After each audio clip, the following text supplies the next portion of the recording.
Hello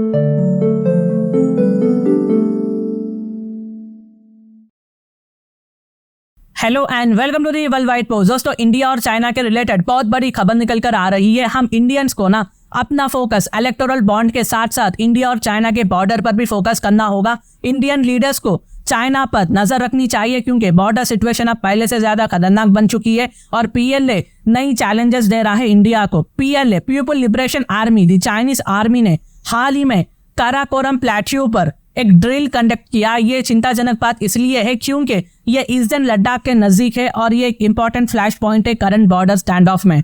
और China का यहाँ ड्रिल करने का मतलब अच्छा सिग्नल नहीं है।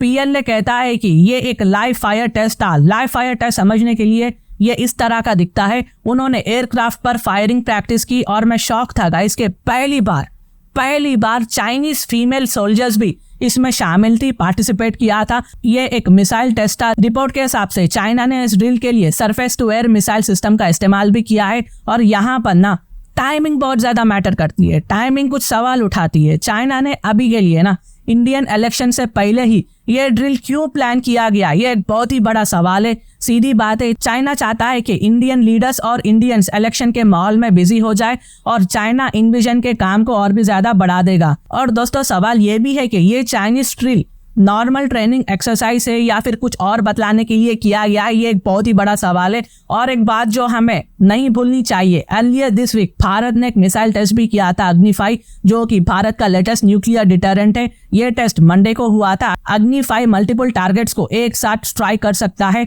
और एयर डिफेंस को कंप्लीटली कंफ्यूज कर सकता है। उस दिन के टेस्ट के वक्त एक चाइनीज शिप ना इंडियन कोस्ट लाइन के नजदीक थी जो टेस्ट को क्लोजली ऑब्जर्व कर रही थी। मैंने इस पर भी एक अलग से वीडियो भी बनाया था। तो चाइना का टेस्ट भी एक रेस्पॉन्स हो सकता है इंडिया की मिसाइल टेस्ट के लिए। पीएलए अपनी कैपेबिलिटीज दिखाने की कोशिश कर रहा है, ये हाईली चांसेस हो सकते हैं। और याद रखिए, चाइना ने ड्रिल में surface to air missile system का भी इस्तेमाल किया है। तो एग्जैक्टली वो इक्विपमेंट होते हैं जो एरियल अटैक्स को रोकने के लिए इस्तेमाल की जाती है। जैसे कि हो सकता है कि चाइना हमें मैसेज देना चाह रहा हो, अगर आप अग्नि-5 के मिसाइल हम पर डालोगे तो हमारे surface to air missile active हो जाएंगे और हवा में ही मिसाइल को ही खत्म कर देंगे। ये एक तरह का चाइनीज मैसेज हो सकता है। हालांकि ये कंपेटेबल नहीं बैठता है इंडिया के केस में। ये surface to air missile enemy के एयरक्राफ्ट और मिसाइल के खिलाफ डिफेंड कर सकता है। ऑफिशियली चाइना ने कोई एक्सप्लेनेशन नहीं दिया है, लेकिन इस तरह के ड्रिल एग्जिस्टिंग टेंशंस को और भी ज्यादा बढ़ा सकती है। बॉर्डर पर दोनों तरफ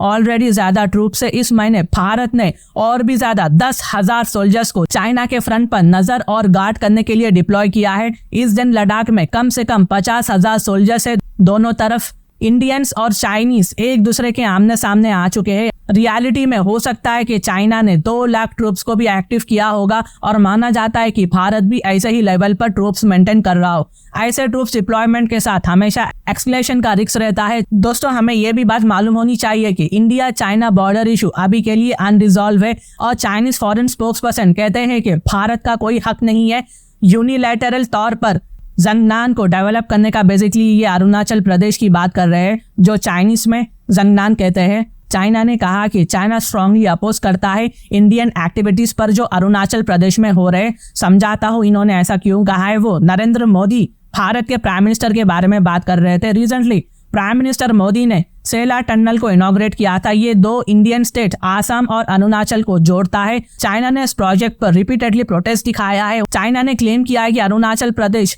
एक साउथ तिब्बत कहलाता है और ये आगे कहते हैं कि ये स्टेट उनका है। असल में चाइना सेला टनल को लेकर बहुत ही ज्यादा डरा हुआ है। इसको इंडिया एक मिलिट्री पर्पस के लिए इस्तेमाल करेगा, ट्रांसपोर्टेशन के लिए, वेपन्स को डिलीवर करने के लिए और भी बहुत सारे चीजों में इंडिया ये कर सकता है। हम इंडियन टेरिटरी पर कुछ भी करें, क्या भी करें, लेकिन चाइना को उससे मतलब नहीं है। ये चाइनीज क्लेम का बेसिक्स नहीं बनता है यहाँ पर। फिर भी चाइना बार बार उठाता है और चाइना इसे प्रोवोक करने के लिए भी इस्तेमाल करता है बॉर्डर पर, क्योंकि ये एक सेंसिटिव जोन है विद ह्यूज मिलिट्री पर्सनल्स। और यूएस इंटेलिजेंस कम्युनिटी ने एक रिपोर्ट भी रिलीज किया था ग्लोबल कॉन्फ्लिक्ट्स में, जिसमें लिखा गया कि इंडिया और चाइना के बायलैटरल रिलेशनशिप में बॉर्डर सबसे बड़ी रुकावट है और हमें वही देखने को मिल रहा है आज के टाइम। तो ये कुछ अपडेट्स थी जो मैंने आप तक लाया है। आपकी क्या राय है लिखिएगा कमेंट सेक्शन में, मैं उन्हें हार्ड भी दे दूंगा। और अगर मेरी वीडियो इन्फॉर्मेटिव देखे तो इंटरनेशनल अफेयर्स के लिए आप मेरे चैनल को सब्सक्राइब कर सकते हैं। Thank you for watching, thank you for hearing and I always say God bless you all.